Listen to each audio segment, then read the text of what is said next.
Ha iska buuqaan ficil ayaan ku muujinaynaa awooddeena.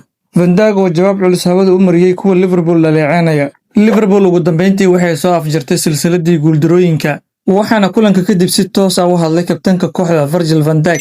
Liverpool ayaa toddobaadyadii la soo dhaafay wajahday cadaadis aad u weyn, dhaleeceyn joogto ah iyo shaki laga muujinayay kooxda. Hase yeeshee Van Dijk ayaa caddeeyay in kooxda ay midaysan tahay oo aysan niyad u haynin waxa bannaanka ka socda. Van Dijk ayaa yidhi, waxaan dareemay isbuucyadii la soo dhaafay inuu jiro hadal badan oo aan anigu xakameyn karin, mana samayn karno wax ka badan inaan u wajahno koox ahaan. Qaar ka mid ah hadalladaas waa kuwa aan caqli ku dhisnayn, laakiin waa inaad ka shaqayso sidii aad u maarayn lahayd. Hadalka bannaanka ka imaanaya wuxuu gaari karaa ciyaartoy gaar ah, laakiin anagu waan isku duubannahay. Hadalkan ayaa imaanaya iyadoo Liverpool ay isku dayayso inay dib u soo ceshato kalsoonidii ay lumiyeen, maadaama imtixaan culus uu sugayo kulanka Champions League ee Real Madrid.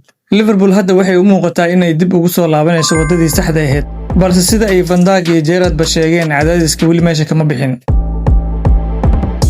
Fiidiyoo wanaagsan saaxiibayaal, meel baad naga daawanaysaan. Waa mar kale iyo barnaamijkeennii bandhigga ciyaaraha oo aan caawa ku soo qaatay wararkii ugu dambeeyay ee kubadda cagta.